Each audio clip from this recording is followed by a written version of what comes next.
Hello friends. तो कल हमने देखा था कॉम्प्लीमेंट्री फंक्शन, आज हम देखेंगे हमारा टाइप 2 जनरल मेथड। तो हम इसमें हमारा एग्जांपल लिख लेते हैं। D square y upon d x square plus 3dy upon d x plus 2y is equal to e to the power x. ये मेथड बहुत सिंपल है, इसे हम 3 स्टेप्स में सॉल्व करेंगे। तो हम हमारी स्टेप 1 लिख लेते हैं। स्टेप 1 हमारी वही है जो हमने कॉम्प्लीमेंट्री फंक्शन में लिखी थी। हम d अपॉन डी एक्स को डी सब्स्टिट्यूट करेंगे, तो हमारी इक्वेशन क्या आ जाएगी? D square plus 3d plus 2, y हमने कॉमन निकाल लिया, e to the power e x.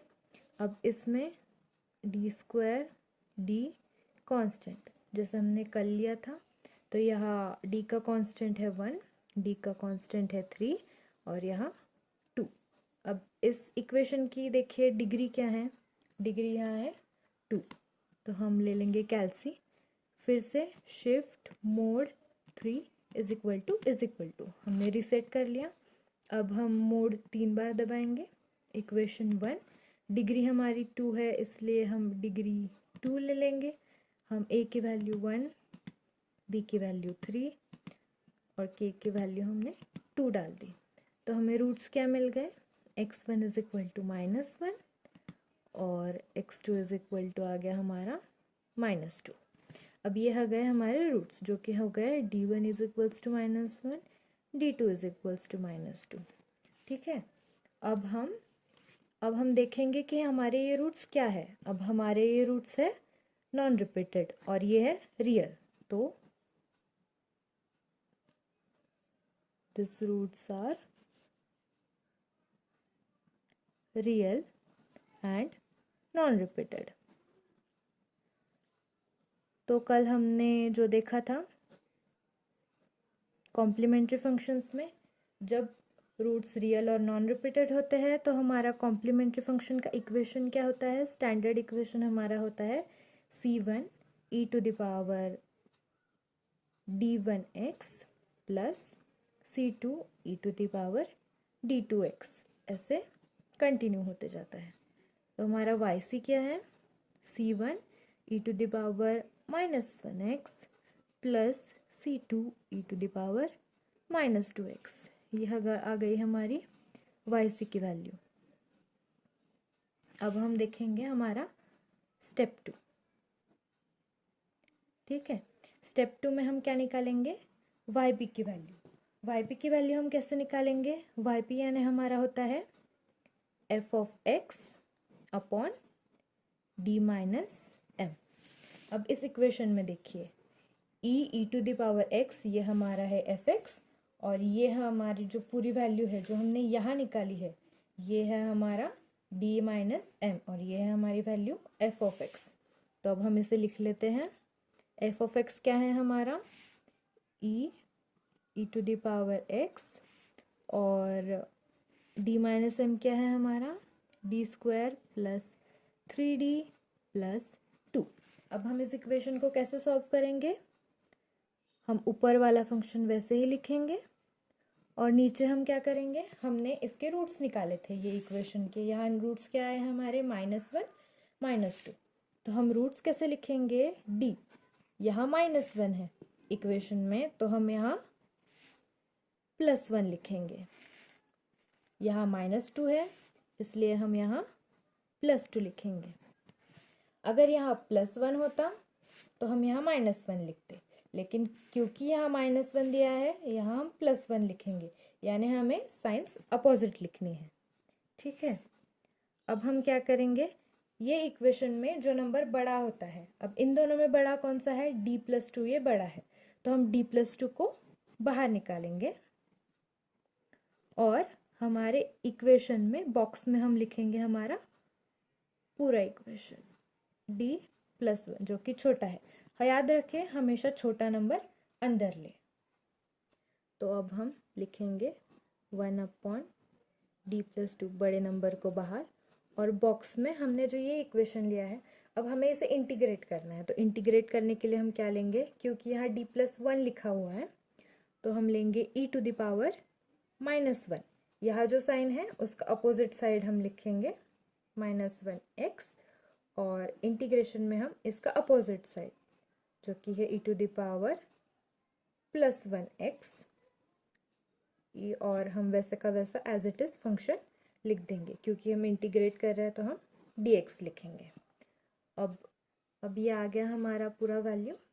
तो हम अब क्या करेंगे, सिंपली हम पहले लिख लेते हैं e⁻, हम -x लिखेंगे, e⁻x लिखेंगे, e⁻x dx लिखेंगे।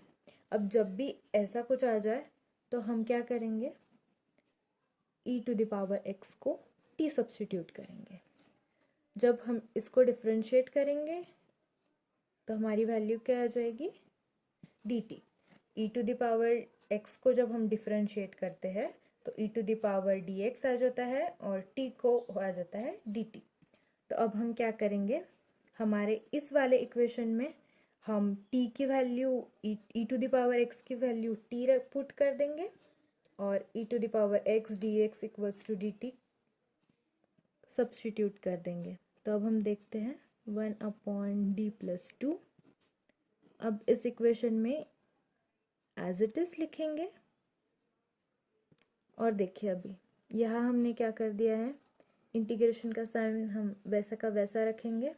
हमने यहाँ क्या किया, e⁻x और dx, e⁻x dx को हमने क्या सब्स्टिट्यूट किया, dt। हम dt यहाँ लिख लेंगे, और ये वैल्यू e⁻x को हमें t सब्स्टिट्यूट करना है तो हम क्या लिखेंगे, e⁻t dt। ठीक है, अब ये आ गया हमारा इक्वेशन का वैल्यू। अब हम इसे इंटीग्रेशन में सॉल्व करेंगे, d⁻e⁻−x। अब हमें पता है, हम जानते हैं कि इंटीग्रेशन या फिर किसी भी चीज़ में हो e⁻t की वैल्यू हमेशा e⁻t ही होती है। तो हम यहाँ लिखेंगे e⁻t। अब ये आ गया हमारा इसका वैल्यू, तो हम 1/d+2, हमने जो e⁻x को t सब्स्टिट्यूट किया था, हम वापस t को e⁻x सब्स्टिट्यूट कर देंगे।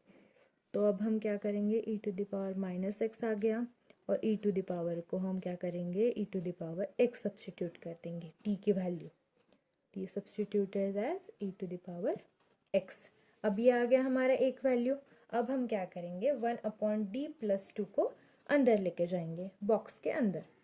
तो हम 1/d+2 को कैसे लेके जाएंगे, देखिए अब हम क्या करेंगे, यहाँ पे +2 है तो जैसे हमने पहले किया था हम क्या करेंगे, e⁻−2x इंटीग्रेशन में e⁻2x।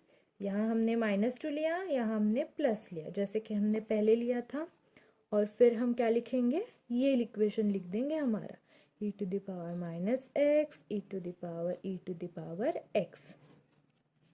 तो अब हमने देखा है कि जब वैल्यूज़ नीचे की एक हो तो यहाँ हम प्लस और माइनस करते हैं। तो ये क्या आ जाएगा हमारा e⁻−2x, इंटीग्रेशन में क्या आ जाएगा e⁻x e⁻x dx, क्योंकि हम यहाँ इंटीग्रेशन कर रहे हैं तो dx आ जाएगा। अब जैसे हमने पहले किया था, क्या किया था हमने, e⁻x को t सब्स्टिट्यूट किया था, और हमने जब इसको डिफ्रेंशिएट किया तो e⁻x dx को हमने dt सब्स्टिट्यूट किया था। तो हम वही वापस करेंगे तो क्या आ जाएगा e⁻−2x। याद रखिए इंटीग्रेशन के इस साइड वाले हिस्से में कुछ भी अदला बदल नहीं करनी है, सिर्फ इस साइड को इंटीग्रेट करते जाना है। तो हम क्या लिखेंगे, e⁻x dx को हम dt लिख देंगे, और e⁻ex को हम t सब्स्टिट्यूट करेंगे तो आ जाएगा e⁻t dt। तो अब हमने जैसे पहले देखा था कि इंटीग्रेशन ऑफ e⁻t dt हमेशा e⁻t होता है, तो हमारा इक्वेशन क्या आ जाएगा, e⁻−2x, और ये आ जाएगा e⁻t। हम वापस t को क्या सब्स्टिट्यूट करेंगे, e⁻x, तो हमारा इक्वेशन क्या आ जाएगा e to the power minus 2x dot e to the power x। अब तो ये आ गई हमारी वाई पी की वैल्यू। अब हमारी लास्ट स्टेप जो कि है स्टेप 3। स्टेप 3 क्या है? y इज इक्वल्स टू क्या होता है? Y c plus y p. तो y is equals to y c की वैल्यू क्या थी हमारी वाई सी की वैल्यू, ये देखिए वाई सी, यहाँ वाई सी की वैल्यू क्या है हमारी, वो हम यहाँ लिख लेंगे। वाई सी की वैल्यू है हमारी c1 e to the power minus x plus c2 e to the power minus 2x, और प्लस क्या करेंगे हम वाई पी की वैल्यू। हमारी वाई पी की वैल्यू क्या है? वाई पी की वैल्यू है e to the power minus 2x dot e to the power x। ये हो गया हमारा इक्वेशन सॉल्व। तो इसी तरीके से अगर आप सारे क्वेश्चन सॉल्व करेंगे तो आपको फुल मार्क्स मिलेंगे। Thank you.